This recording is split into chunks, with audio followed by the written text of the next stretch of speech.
श्री गौरी शंकर ग्राम सेवा मंडल मुंबई का 109वां स्थापना दिवस एवं बोहनी कार्यक्रम दिनांक 1 जनवरी 2023 को सकल नारायण शर्मा सभागार मलाड पूर्व में संपन्न हुआ।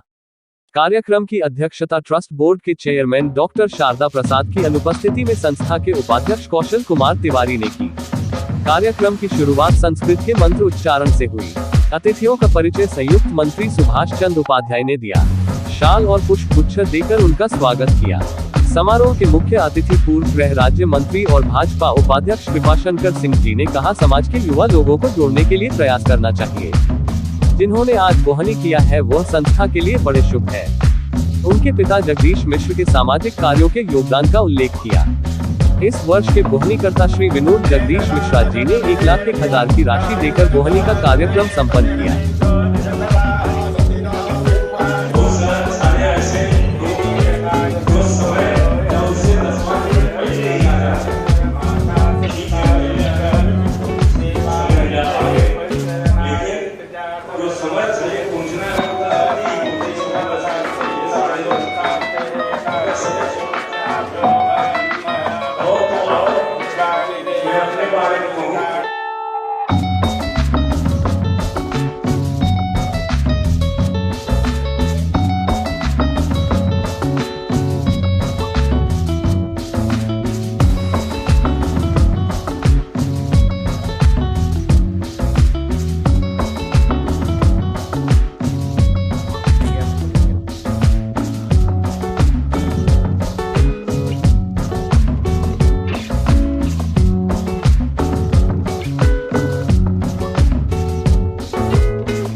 एक 109वीं स्थापना दिवस पर यहाँ उपस्थित आज के इस कार्यक्रम के अध्यक्ष आदरणीय कौशल कुमार तिवारी जी,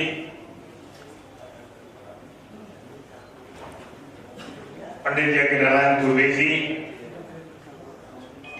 आदरणीय सुभाष उपाध्याय जी, सम्मानीय आत्माराम मिश्र जी, डॉक्टर राधेश्याम तिवारी जी, पूर्व शिक्षा के जगत में जिन्होंने एक अपना नाम किया, आदरणीय सुधनी जी, पांडे जी, एडवोकेट मुकेश पांडे जी, रमेश मिश्र जी,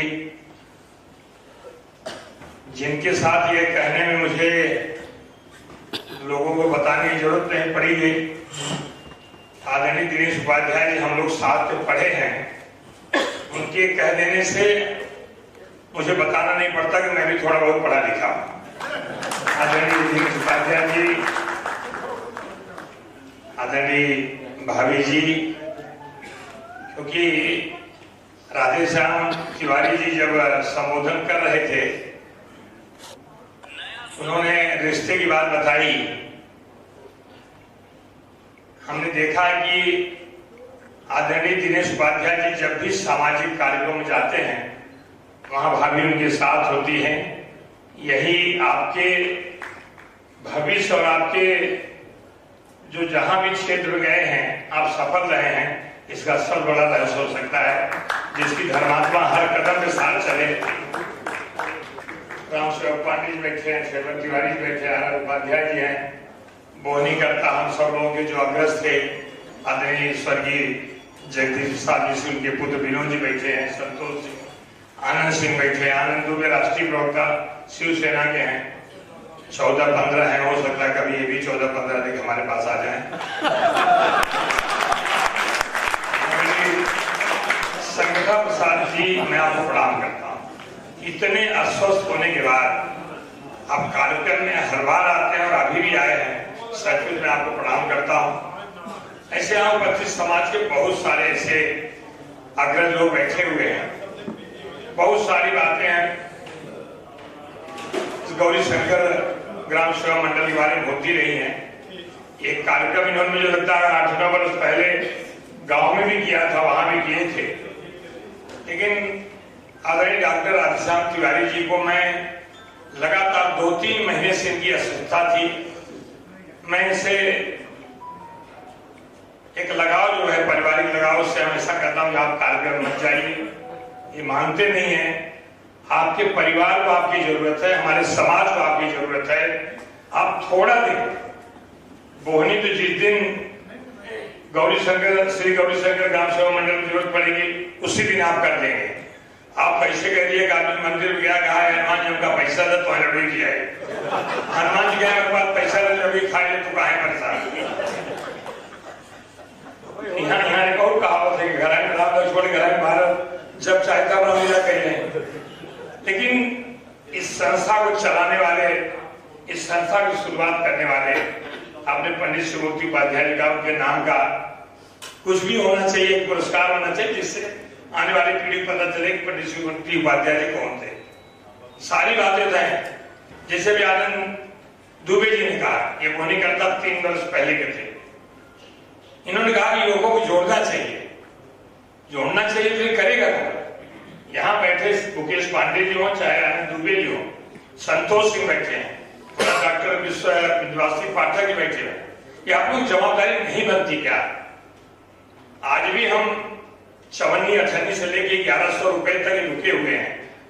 आनंद दुबे जी, तुम आपको जवाबदारी गौरी शंकर ग्राम सेवा मंडल से मैं देना चाहता हूं कि अगली बार जब आए तो कम से कम 10,000 युवक, 10 नहीं तो 5,000 कम से कम रजिस्टर्ड रहे संस्था के आगे आने के लिए, संस्था के साथ काम करने के लिए। सबसे पहले आज का दिन जो है 1 जनवरी, जो नया बरस कैलेंडर के हिसाब से होता है, अंग्रेजी महीना के हिसाब से होता है, फिर भी नया बरस होता है। आपके माध्यम से तमाम आपके दर्शकों को शुभकामना देना चाहूँगा। इस महाराष्ट्र में उत्तर भारतीय समाज, हिंदी भाषी समाज, एक समय जो 1938 में हिंदी हाई स्कूल 11 बच्चों शुरू हुआ था, आज वो महाविद्यालय बन चुका है। वहाँ आज 15 से 17,000 बच्चे हैं। हम उत्तर प्रदेश के लोग परिश्रमी लोग हैं, परिश्रम करके, मेहनत करके वो जगह पाएंगे। हम लोग बैठने की जगह मिल जाए, सोने की जगह हम लोग अपने आप बना लेंगे मेहनत करके। धन्यवाद। सर, जिसने जिन्होंने बोली करवाई थी उनके लिए क्या बताएंगे? जिसने जिन्होंने बोली करवाई है उनके लिए? नहीं, ये विनोद मिश्र जी सामाजिक हैं, उद्योग जगत से जुड़े हुए हैं, उद्योजक हैं, और उनके पिताजी उत्तर भारतीय संघ में ट्रस्टी रहे हैं। ये बोहनी की परंपरा होती है कि जैसे कुछ शुरुआत करो, सभी लोग बोलते हैं बोहनी हो गई क्या, तो बोहनी की शुरुआत हुई, पूरे बरस भर लोग इसमें अपने योगदान देते हैं और कॉलेज को आगे बढ़ाते हैं। नए साल के शुभकामनाएं क्या देंगे? यही मतलब सुखी रहें, सब रहें, कोविड यहाँ भूल के भी नहीं आवे, और बाकी मतलब जो लोग हैं सारे राक्षसी विचार मर जाए, पूरे लोग देश के बारे में सोचें, सनातन धर्म के बारे में जरूर सोचें। मेरी उम्र 74 साल है, मैं 60 साल से जुड़ा हूँ। जब मैं बचपन में पढ़ता था तब भी मैं इनके विद्यालय में जाता था, और वहाँ पर थोड़ा बहुत संस्कृत का ज्ञान मुझे वहाँ भी मिलता था। यद्यपि मैंने पढ़ाई अपने हाई स्कूल से की है, लेकिन मेरा लगाव उसी समय से है। इसके पश्चात मुंबई आने के बाद इनका 60 रुपया हर साल का चंदा लेते थे, मैं रेगुलर उसमें देता था।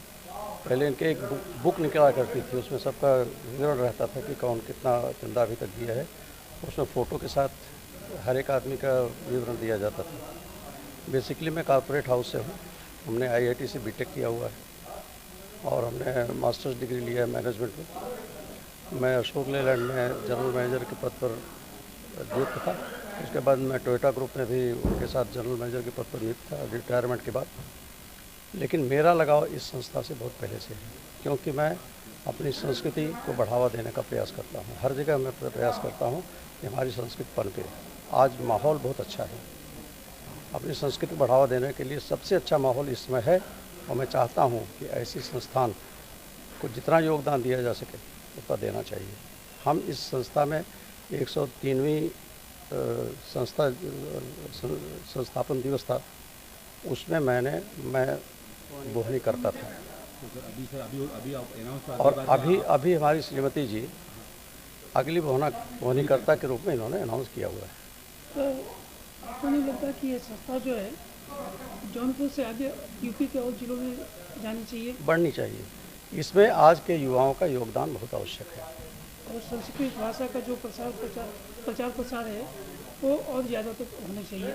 हाँ, बिल्कुल होना चाहिए, बिल्कुल होना चाहिए। इसीलिए मेरा योगदान जितना हो सकता है मैं अपने पैमाने पे किया हूँ, लेकिन आज आवश्यकता है कि हमारे युवक इससे जुड़ें। कुछ भी जो भी आपको लगे। अब नारी शक्ति जो है, आज की जो नारियाँ हैं, जो आज की युवतियाँ हैं, उनको क्या संदेश देना चाहेंगी अपने कल्चर और हमारी जो सभ्यता है? अपना कल्चर, अपनी सभ्यता बनाए रखें, यही चाहते हैं। जैसे सब नारियां रहती हैं वैसे रहना चाहिए। अपना घर परिवार संभाले, यही चाहिए। तो आपको लगता मैं है हमेशा इनके साथ इस संस्था में आती हूँ, कभी भी अकेले नहीं आते। मैं नहीं आती ते भी नहीं आएंगे, और हम लोग साथ में ही रहते हैं। मुझे लगता है मेरे पिताजी सन 80 से जुड़े हुए हैं और 90 से मैं जुड़ गया था और कंटिन्यू अनवरत जुड़ा ही चला आ रहा हूँ मैं। हमारी ये संस्था आज इसको 109 वर्ष पूर्ण हो गए हैं और हमारी संस्था काफ़ी अच्छा काम कर रही है। राजा बाजार में सब में काफ़ी अच्छा काम कर रही है हमारी संस्था। पिताजी का जब हमारा स्वर्गवास हो गया उसके बाद कंटिन्यू मैं इनके साथ जुड़ गया हूँ और आगे जुड़ा ही रहूँगा मैं। आज जबकि हमारी युवा पीढ़ी पाश्चात्य पश्चिम सभ्यता की तरफ काफ़ी अग्रसर है, वैसे में हमारी भारतीय संस्कृति और हमारी वैदिक शिक्षा, इसको आगे बढ़ाने के लिए आपके विचार में क्या होना चाहिए? सबसे पहले तो ये है कि हमारी जो युवा पीढ़ी है अपने बुजुर्गों से दूर भाग रही है और उसमें हमारी भी सबसे बड़ी गलती है कि हम लोगों ने उतना पहले प्रयास भी नहीं किया। पहले बच्चों को अपने साथ लेके चलना चाहिए, बच्चों को लेके बैठाना चाहिए। बच्चों को जो सही ज्ञान दिया जाएगा तो हमारी युवा पीढ़ी खुद ही हमारे साथ जुड़ जाएगी फिर, और हमको वही प्रयास करना चाहिए उस चीज़ लेकर के। आपको नहीं लगता कि आज की जो हमारी शिक्षा प्रणाली है, हम लोगों को साक्षर बना रहे हैं? आप देखेंगे तो बहुत ही कम जो है लोग शिक्षित मिलेंगे, आपको साक्षर ज़्यादा मिलेंगे। तो वैसे में हमें क्या प्रयास करना चाहिए कि हम लोगों को शिक्षित बनाएं? लोगों को सिर्फ अपने अधिकारों के बारे में नहीं मालूम होना चाहिए, लोगों के अपने खुद के कर्तव्य, देश के प्रति, समाज के प्रति, परिवार के प्रति कर्तव्यों का भी ज्ञान हो। तो हमें क्या अपनी जो शिक्षा व्यवस्था है उसमें क्या परिवर्तन करना चाहिए, क्या प्रयास करना चाहिए? हम अपने बच्चों को अपने संस्कार के साथ जोड़ के रखें। अगर वो हमारे संस्कार के साथ जुड़े हुए हैं तो स्वाभाविक उनके बाद अपने आप उनके अंदर बदलाव आएगा। हमारे समाज को लेके चलेंगे, हमारी सोच को लेके चलेंगे। तो बच्चों को हमको अपने संस्कार के साथ लेके जुड़ना चाहिए, लेके चलना चाहिए। तो वो अगर पॉसिबल हो गया तो आगे कोई दिक्कत नहीं। फिर बच्चा चाहे इंग्लिश मीडियम में पढ़े चाहे हिंदी मीडियम में पढ़े, वो मायने नहीं रखता। मायने रखता कि आपका संस्कार कैसा है। आप संस्कार अच्छे दिए हो तो बच्चा अपने वही चीज़ लेके चला। अभी मैंने अपने पिताजी का संस्कार लेके मैं यहाँ बैठा हूँ, मेरा बेटा मेरा संस्कार लेके चलने वाला है।